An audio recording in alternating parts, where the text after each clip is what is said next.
Okay, so I'm gonna film this for you as if like you're in front of me talking, because I think that's the easiest way to kind of talk you through it. It'll be really helpful now, but then also you're gonna use the same exact thing postpartum. So anyway, okay.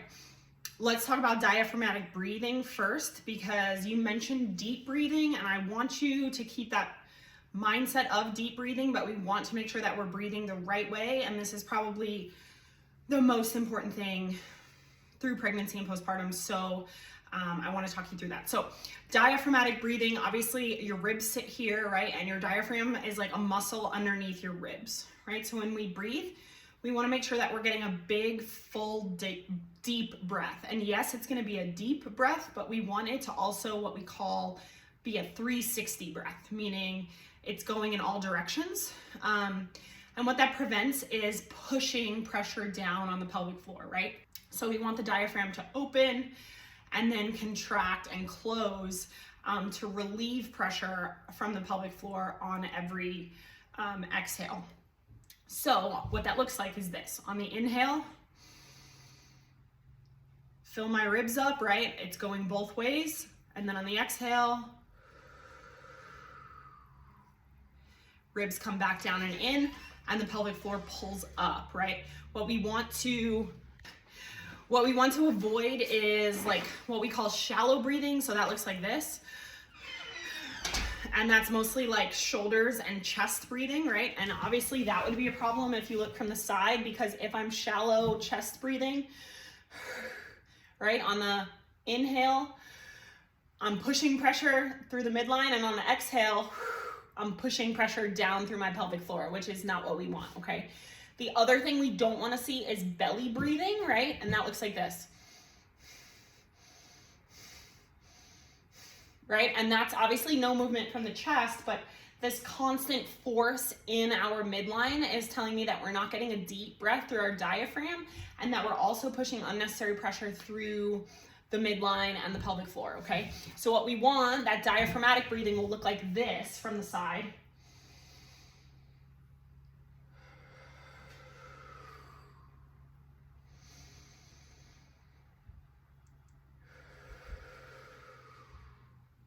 Okay, so you can hear my voice, but what I'm thinking about is ribs get wide in all directions, pelvic floor gets pushed a little bit down, right? And then on the exhale,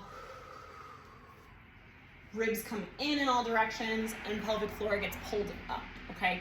So that is just diaphragmatic breathing. So again, just what we want as far as programming, when it says 10 diaphragmatic breaths, if you just watch my bra line here and kind of like where my belly and my lower abs kind of meet, you can see what's going on. So I'll give you like 4 good ones.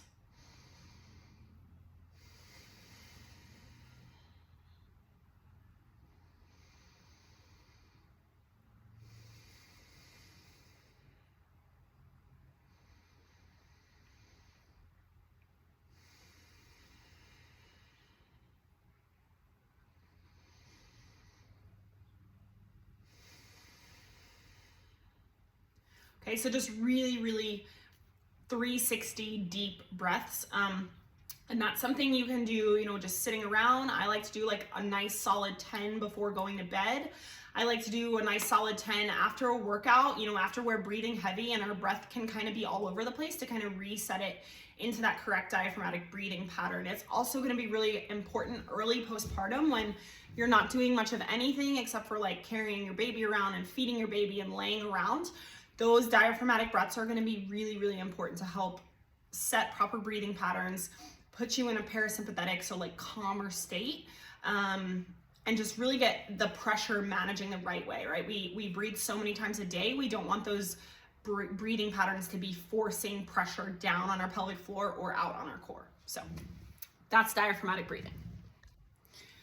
Now, when it comes to TVA wrapping and TVA engagement, that's kind of where you said you weren't sure the difference. So the difference here, I'm gonna give you a visual first, okay? You just saw what diaphragmatic breathing looks like. This would be the visual on the TVA engagement breathing.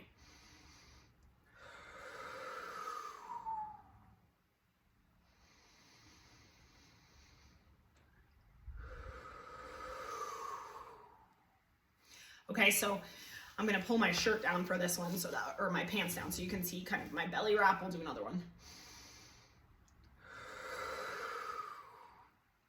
Okay, so you can see the very clear difference. Your TVA is your transverse abdominis, right? So our six pack would be our rectus abdominis. And then we have our obliques on the side here that you can see. You can probably see yours too still. Underneath all those muscles is your transverse abdominis, and it runs this way. So we can't really see it, right? We call it our corset. So when we engage TVA, we need to think about it pulling and wrapping as a corset, okay? And the really cool thing about TVA is it's in 3 sections. So it is lower, mid across your belly button, and upper underneath your rectus up here, okay? So there are 3 sections of TVA, and we want to make sure that we're hitting all 3 of them, and we're starting from the bottom up. That's really important. So to engage this breath is Kegel, okay? So I like to practice sitting on the ball because you can feel it, right? You can also, like a lot of pelvic floor physical therapists will tell you to kind of like stick your finger like right in your pubic bone, so like right before your vagina hole. And you can kind of feel that muscle squeeze if you're not sure if you're doing a Kegel right. Most people know how to do them, so initiate with a Kegel, right? So it's Kegel, bottom wrap, middle wrap, upper wrap. Exhale, right?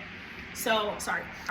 Inhale, and as we exhale, we're gonna do all of that together, okay? Not separate, so it's going like this.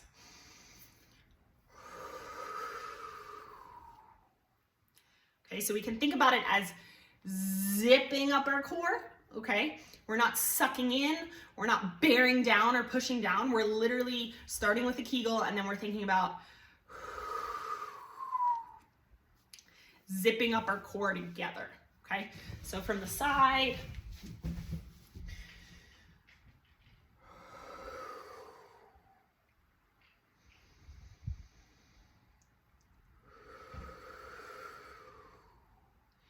and on me, you can see that my upper abs are much stronger than my lower abs. And I'm sure you're gonna be the same way. A lot of people that have a very strong core going into pregnancy, lift a lot, work out, we see that their upper abs are much stronger than their lower abs because we're so used to that like pushing out on a belt, right? And we do not want to do that during pregnancy.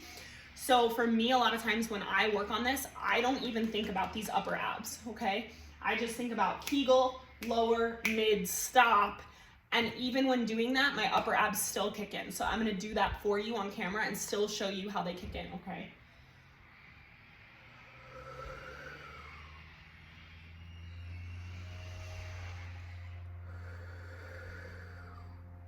So you can still see at the last minute, we get that like firing of the upper abs, okay?